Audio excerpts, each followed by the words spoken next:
Friends, it's an honor and a pleasure to welcome our next guest. He is the research professor of philosophy at Talbot School of Theology and professor of philosophy at Houston Baptist University. He's an apologist, a speaker, debater, and the author of over 30 books, including On Guard, Reasonable Faith, and the brand new book, Atonement and the Death of Christ. William Lane Craig, welcome to our show. Thank you. Good to be with you. Well, it's such a pleasure. In the monologue, I talked about first interacting with your book, Reasonable Faith, and I think I got to about chapter 2, which is the absurdity of life without God. And I was immediately struck by how accurate and true your words were. So I'm sure you get this a lot, but your ministry has significantly affected me and my team, and it's just a pleasure to have you on.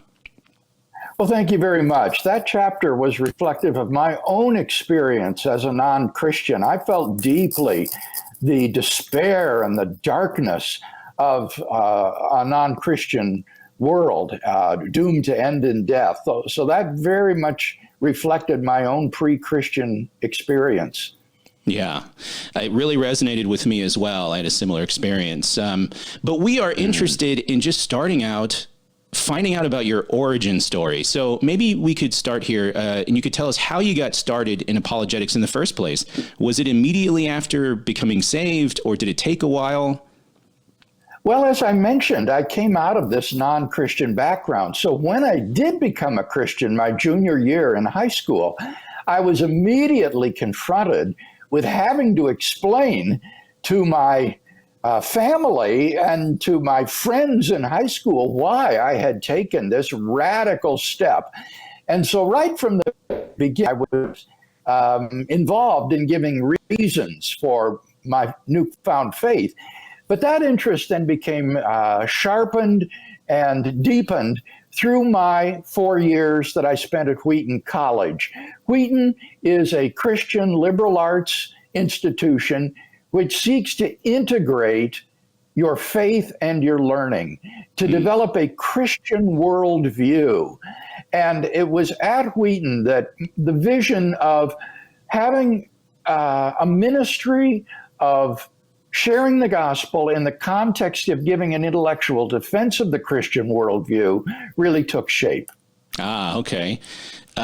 Was there something that struck you that perhaps, initiated your path down in apologetics? Was there an argument in particular that just hit you right and you got the bug? How did that go? Well, not at first. What I think really turned me on to apologetics was a class I took at Wheaton called Conflicts in Biblical Christianity. And as part of that course, I read a book by Edward John Carnell called Introduction to Christian Apologetics. I had never read a book like this before. Carnell was asking questions that troubled me, like, what is truth? How do you test for truth? How do you know that the Christian worldview is true? And I was just enamored with the questions he asks and the answers he gave.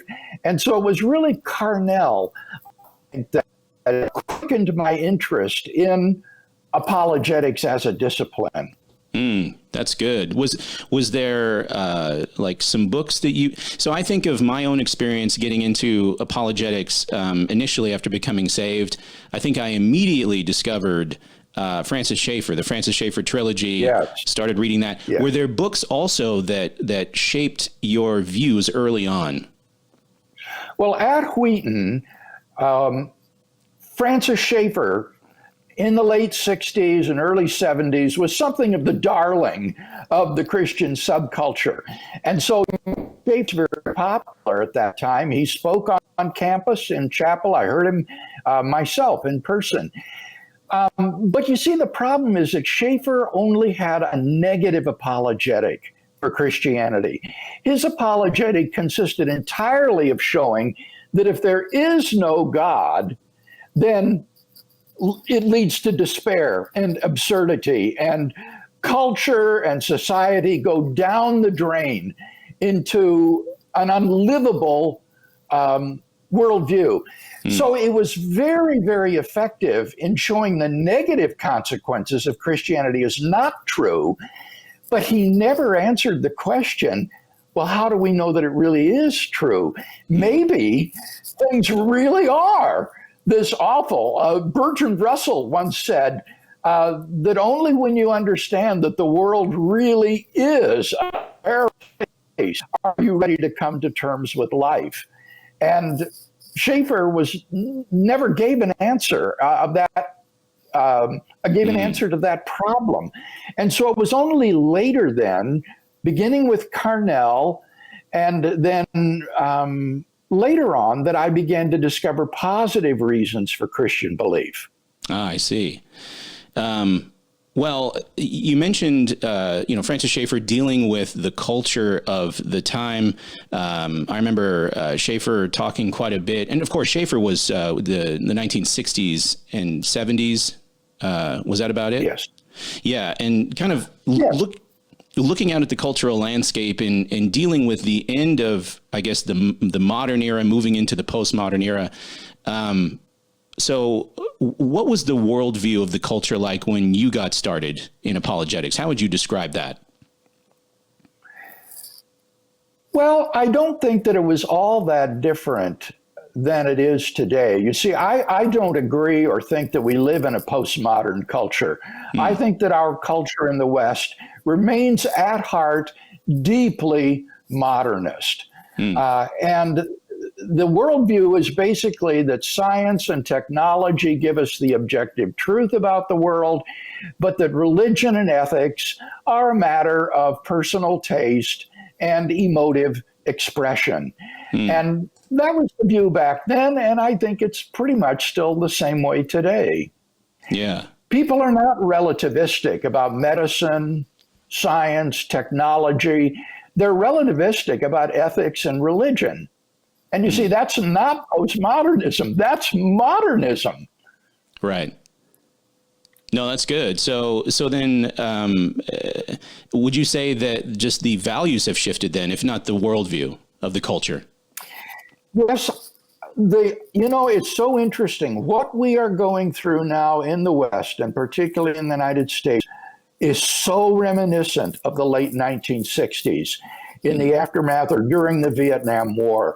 The social unrest, the uprisings, the rioting, the looting, the rejection of traditional middle-class values, and so forth. I have never seen a time that is so similar to the 1960s during my student days at college as our contemporary situation. So it was very similar at that time. Great, deep divisions within American culture and hatred and vilification of the establishment. Very similar to today. Yeah. I mean, if it's so similar, and I guess where we're going with this interview is, how do we think about engaging the culture today and in the future? But if it was so similar, then how did we get out of that? Or did we ever get out of that late 60s mentality? Well, it's really interesting. The United States seemed to get past the Vietnam War after Nixon developed the all-volunteer army and the draft ended, which was bitterly resentful when it was in place. And then the Vietnam conflict ended, and slowly, I think, there was a rebirth of patriotism and love of country in the United States. The celebration of the 200th anniversary of the Declaration of Independence and the founding of the United States produced a great wave of patriotism. And so there was great healing, I think, after Vietnam. And today, that is one of the great differences today, is that our military today, on all sides, is revered, spoken of respectively, admired. Even the liberal progressives don't dare to vilify the military in the way that they did in the late 1960s, where our men and women in the armed services were hated and regarded as the enemy. And, they returned from Vietnam uncelebrated, in shame, hated. It's very, very different today. So there was great healing that took place. But obviously, there is at the same time this deep undercurrent in the United States culture, probably mainly ensconced at the university, but also deeply infecting corporate culture and the entertainment industry, that has now just come bursting forth to the surface again, using racism as the excuse for the protest and the rejection of establishment values, claiming that America is fundamentally a racist nation and that it's indelibly blotted with systemic racism. And I think that's a change from the way it was before. I also see a change in that back in the 60s, the radicalism was mainly at the universities, and that continues today. But today, the corporate culture, the sports culture, and entertainment have been infected with this kind of progressivism and rejection of traditional values. I'm just really amazed at the degree to which enterprises have adopted and endorsed the sort of radical progressive movement that sees the United States as fundamentally racist. And I think that what underlies this is a change in the definition of racism. Racism used to be understood as the view that discriminated against people based on their skin color.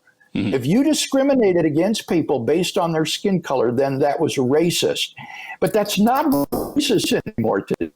Today, racism is an epithet that you simply use to bludgeon your political opponents. It basically means that your opponent is an SOB. He's an ignorant SOB, far to the right of me and my enlightened friends, as Alvin Plantinga has said with respect to fundamentalism. So the meaning of racism has now become almost contentless, except as an epithet that you use to brand those to whom you are opposed politically. I think it's a huge change. Yeah. In terms of theology and apologetics, have you noted the conversation shifting? I remember when I first got into apologetics, it was probably about 12 years ago or so ago. One of the big things that everybody I noticed were talking about was the emergent church. And over time, that kind of dropped off, and now arguably the emergent church has morphed into progressive Christianity. But have you noted the shift in language, or maybe even the argumentation? Are we arguing about the same things since the 70s? Well, no, we're not. But in this respect, we are in a much better place than we were back in the 50s and the 60s. Back when I was a student, as I said, about all we had at that time was Francis Schaeffer. And that was just a negative apologetic. If you read Apologetics, maybe you could get Cornelius Van Til or Gordon Clark, who basically said you presuppose Christianity to be true, and then you can prove it's true, which is reasoning in a circle. Right. That was about all there was. And now there has been this renaissance of Christian apologetics, I think, sparked by the Renaissance in Christian philosophy that has taken place since the late 1960s in Anglo-American philosophy. And so now we are talking about Christian evidences, the historical Jesus, the evidence for the resurrection, for arguments of natural theology like the design argument, the cosmological argument has been raised from the dead, the moral argument is back on the table. All the traditional arguments of natural theology have come back. When I was at Wheaton, and I'm not kidding, when I was at Wheaton, my theology professors taught me that there are no good arguments for the existence of God. Wow. And I thought, surely there are. It seems to me there are good reasons to believe in God. But who was I to question these brilliant professors who surely knew more than I did. And so when they said there are no good arguments for the existence of God, I just sort of accepted them. All you had was this negative apologetics that if God does not exist, then human culture goes down the drain and we're landed in unlivable despair. Right. And that was all we had. And that has completely changed. So in that sense, we're in a much better place. And what baffles me, Nate, what I would love some sociologists to address is, why hasn't this revolution in Christian philosophy and apologetics impacted our culture more than it has? I mean, why is it that these other areas that I talked about have gone so far left, so anti-Christian in many ways? And I think there is a religious component in this. It's not just political. There's a deep secularism, an anti-Christian element to it. Why has that gone on and been so little affected by what's transpired in Christian philosophy and apologetics? It may be simply that there is a natural lag in the culture from when things happen in the academy and then it filters down to the man in the street. But it seems to be more than that as well, and I'm puzzled by it. Yeah, it's a great pleasure to have you on. We're very thankful to have you on the show. To get to these middle questions, kind of moving on in some of this worldview stuff, you talked about how we're very similar now in terms of worldview that the culture has to what it was kind of in the 60s and 70s, and there are a lot of things that are very similar. It seems like, though, Christians are oftentimes sort of on the back end of catching up with the language of the culture and what worldview they're espousing and coming up with a defense for it and trying to speak that same language. So with a view kind of towards the future a little bit, what do you think in terms of worldview, what do you think the culture is shifting into in the next 20 or 30 years or so? Yeah. Well, I'm probably one of those who is on the back end of change, as you put it, because I particularly strive to be relevant or cool or to connect with current fads. I believe that the best defense of the Christian faith is to show, as Carnell said, its logical consistency and that it fits all of the facts of experience, whether these be scientific, historical, personal, or whatever.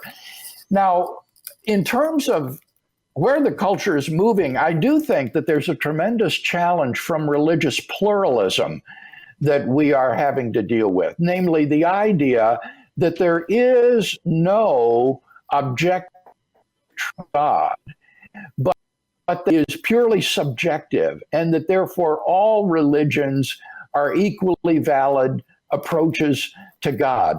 And the idea that Jesus Christ could be the only avenue of approach to God is for people today deeply offensive. And so I do think we need to be prepared to defend the biblical view that Christ and Christ alone is the means of salvation. I also think we're confronted with a real problem with respect to sexual ethics. It has become normative today that homosexual activity is perfectly acceptable, perfectly moral, and people who would say that a homosexual lifestyle is immoral are again regarded themselves as very immoral people, intolerant, unloving, bigoted.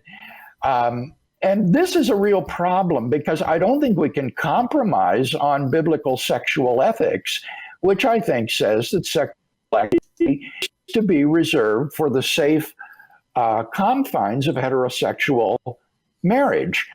And this makes any Christian tremendously out of step with our culture of cohabitation and homosexual activity.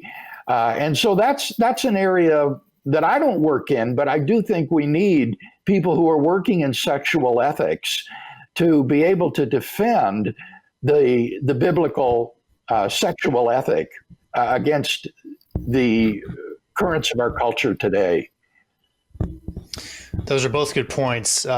In terms of us being able to speak out in those avenues, both in the necessity of Jesus as the only way to salvation and also the sexual ethics, do you feel like we are at the doorstep of any sort of persecution in terms of making it illegal in some way to speak out regarding Jesus being the only way?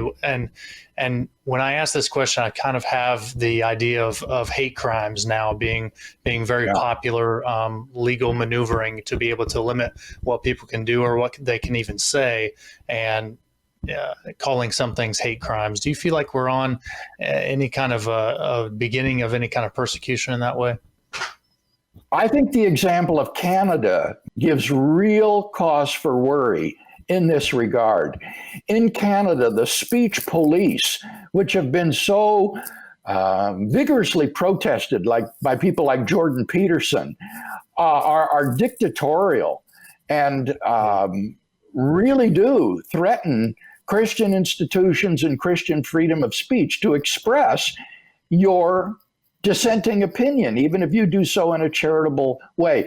I have actually been banned from speaking at a couple of Canadian university campuses because of my views on heterosexual marriage, even though I wasn't talking about that. I was going to give a lecture on the existence of God. And yet someone was aware that I had defended heterosexual marriage as God's plan for humanity. And for that reason, I was deemed unworthy to be able to speak at that university. So this is a kind of thing that could happen. And as I said before, epithets like racism have really lost their content, and anybody can be called a racist because of his conservative views that he might hold about sexual ethics or something of that sort, or he'll be called a homophobe. These kinds of labels serve useful political purposes, even if they're not accurate.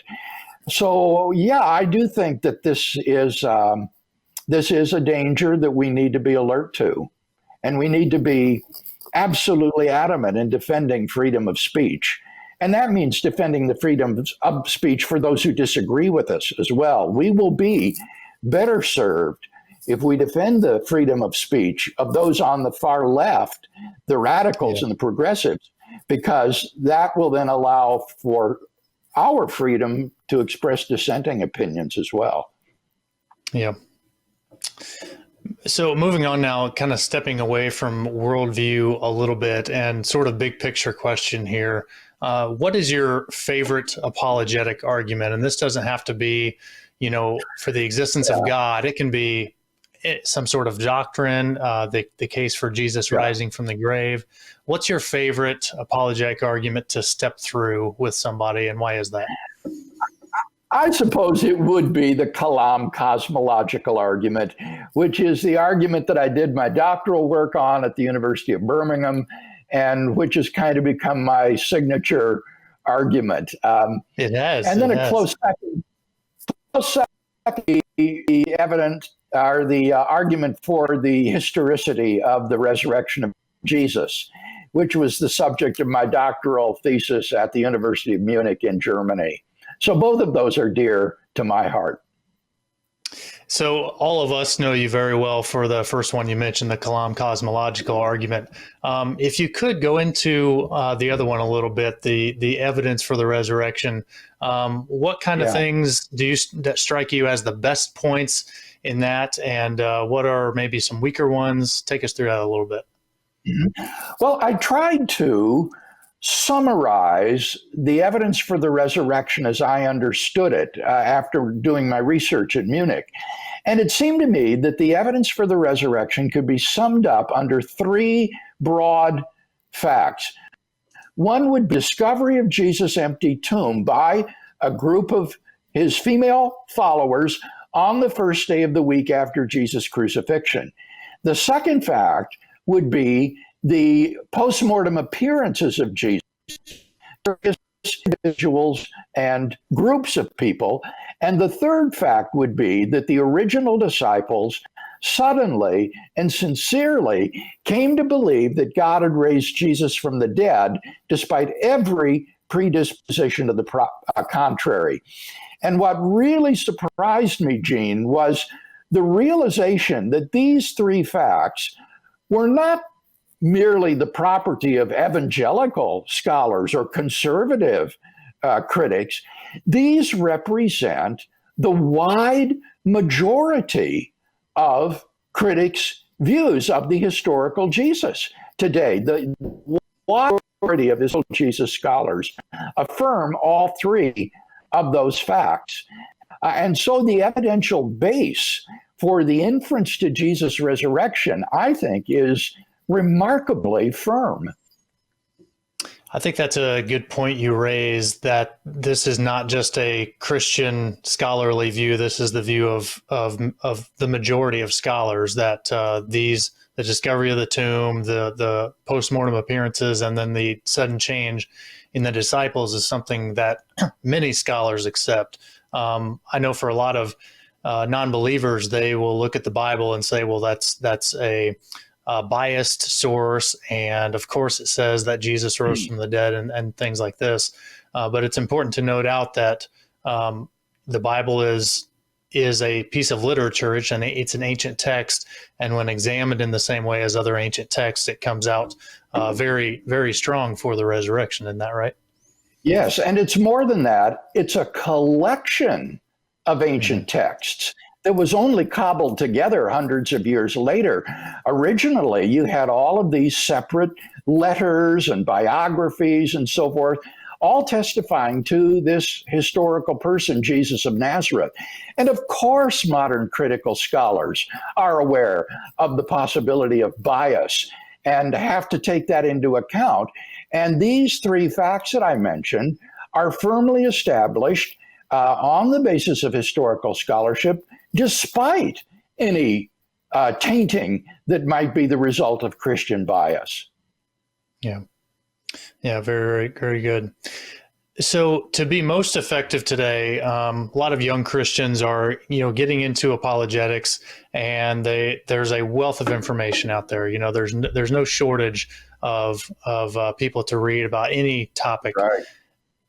So in light of kind of looking forward to what it appears that the culture is kind of bringing down the road, and what people will need to be prepared for, what are some arguments that you think young apologists should be focused on today, really kind of sharpening their knives, so to speak, to be able to deal with in the next 10, 20, 30 years? What are some of the arguments they should be prepared to have? Presenting a positive case for Christianity, the young apologist has got to have a few arguments for the existence of God under his belt. I don't care which ones he picks. I have my own favorites, but he needs to be able to present 2 or 3 sound arguments for the existence of God.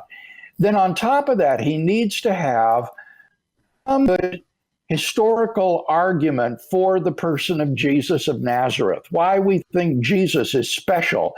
And here I think the evidence for Jesus' resurrection from the dead marks him out as God's divine agent and self-revelation. So those would be, I think, the 2 components of any positive argument. On the negative side, I think that the young apologist needs to be prepared for dealing with the old problem of evil and suffering. How is it that there can be a loving, powerful God when there's so much pointless suffering in the world? So on the negative side, I think he needs to have an answer to that objection. You said 2 to 3 arguments for the existence of God. We know the Kalam cosmological argument would definitely be one of those. What would be another good argument for that? Well, another great argument is the fine-tuning argument for an intelligent designer of the universe. And this argument is so helpful because it does an end run around the whole emotionally poisoned issue of creation and evolution by going right back to the universe, the Big Bang, and showing that unless those initial conditions were fine-tuned to an incomprehensible delicacy and precision, that the evolution and existence of intelligent life anywhere in the cosmos would have been impossible. So that's a very powerful argument that supplements the Kalam cosmological argument based on the origin of the universe. And then I think an argument that is almost indispensable for people in our culture today is the moral argument, which says that if God does not exist, then objective moral values and duties do not exist. And this is the point that Francis Schaeffer saw. This is the old negative apologetic of Schaeffer. But then the second premise would be, but objective moral values and duties do exist. The fact is that students believe deeply in objective moral values and duties, even though they may not realize it. For example, they hold deeply to the value of tolerance. They think that it's objectively, morally wrong to impose your values on someone else. So they're deeply committed to the objectivity of the value of tolerance and love and open-mindedness. And from those two premises, it follows logically that therefore God exists. So this moral argument is a powerful existential argument for existence. And it moreover leads naturally into evangelism because it raises the question, have I done my moral duty? Have I fulfilled the demands that God's moral law places upon me? And if not, how do I find forgiveness and moral cleansing for the moral wrongs that I have done? On the problem of evil, this feels to me like something that will maybe never go away, but it also feels to me like something that's been answered over and over and over again. And, from my view, of course, I believe it's been sufficiently answered. Do you feel like this is something that will ever get solved and is something that, every generation needs to be prepared for? Do you feel like there's going to eventually be some sort of a proverbial nail in the coffin that will just kind of put this to bed? It will never go away because it is primarily an emotional objection, not an intellectual objection. The logical version of the problem of evil has been put away. Most atheist and theist philosophers alike recognize that the logical version of the problem of evil is bankrupt, in the words of William Alston, a great philosopher. The probabilistic version of the problem of evil, I think, is quite answerable intellectually. But you see, for most people, it's not an intellectual problem. It's that they are suffering or they see people suffering horribly, and this just very, very difficult to believe in God. And so they're rather like Ivan Karamazov in Dostoevsky's great novel, The Brothers Karamazov. Ivan presents the problem of suffering and evil, but at the end of the day, he says, I would rather stick with my indignation and anger, even if I am wrong.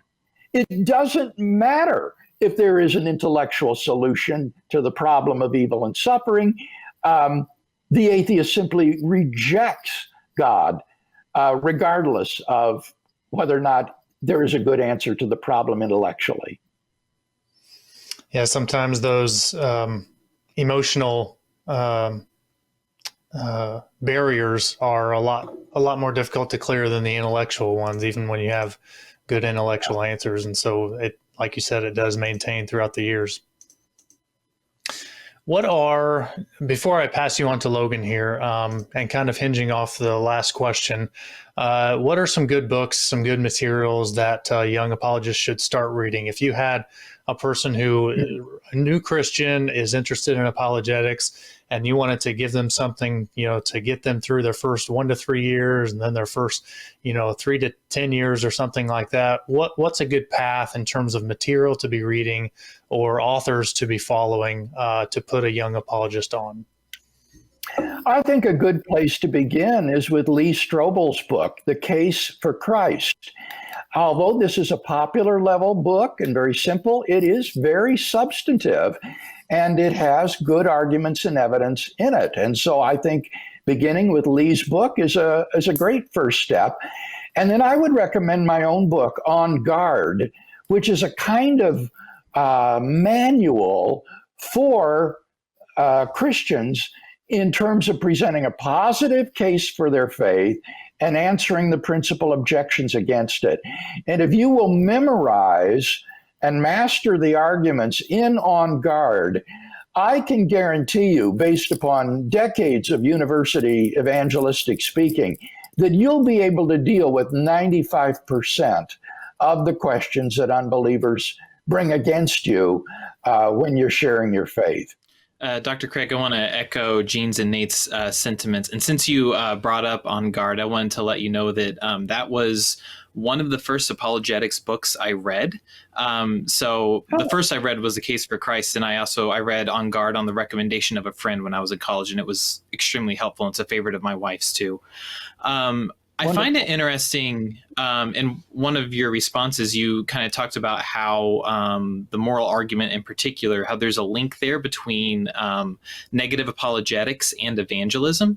And I think a lot about different interactions I've had on the evangelistic front, and depending on the tone that I've used, especially in the delivery, some of those exchanges have gone well and some have gone not so well.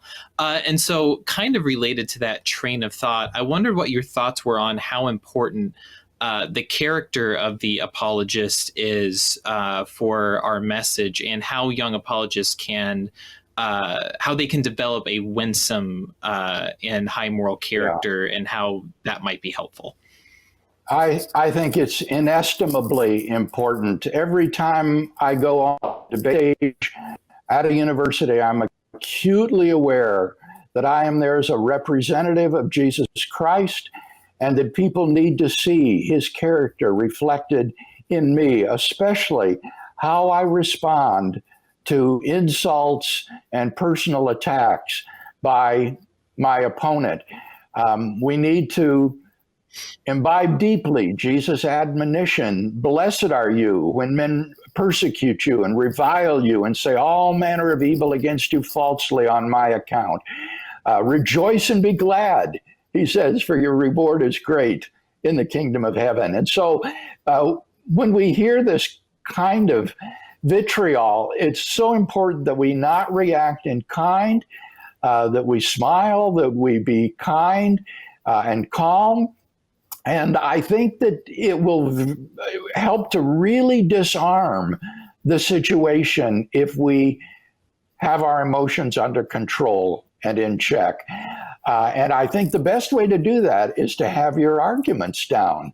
I have found that when I know the answer to an objection or question, that's when I'm the least defensive. There's just no reason to get your back up, because you know what's the matter with what the other person is saying. And so you can just explain it in a gentle and calm way. So, especially on the winsome side of that, I was thinking about what you said about keeping your emotions in check, because sometimes we rehearse things really well in our head, and then when we actually get into the moment, things run away from us, and we, emotions rise and that sort of thing. I was wondering if, in addition to knowing the arguments, if you had any recommendations for people, and I was wondering, especially during when you were first starting to do more like campus appearances and participating in debates, did you do any sort of like having people play devil's advocate with you, or how did you kind of prepare so that when you got into that situation, that it was easier to get those things under control? Well, I didn't expect our interview today to be such a stroll down memory lane. But since you asked, I was in 8 years of high school and collegiate debate competition. And one of the first things that you are taught as a freshman debater is do not react to what the other team says.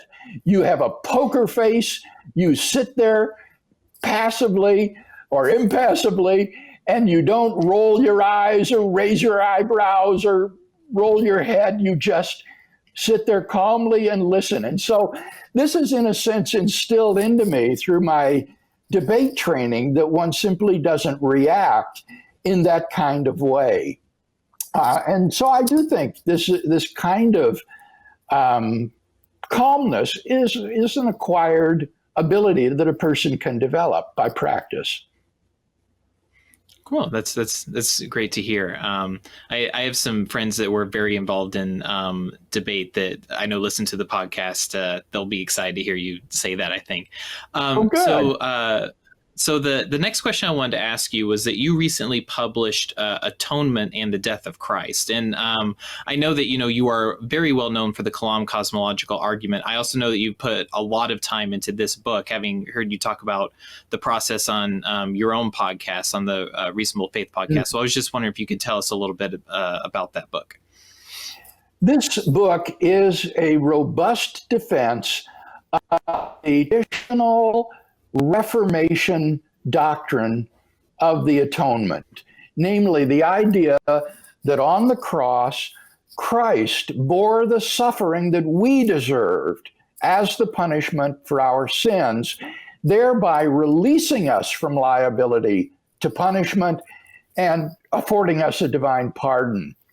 Now, it struck me the other day doing a radio interview that this probably sounds very ho-hum to the average Christian. This is what you hear from the pulpit. This is no big deal.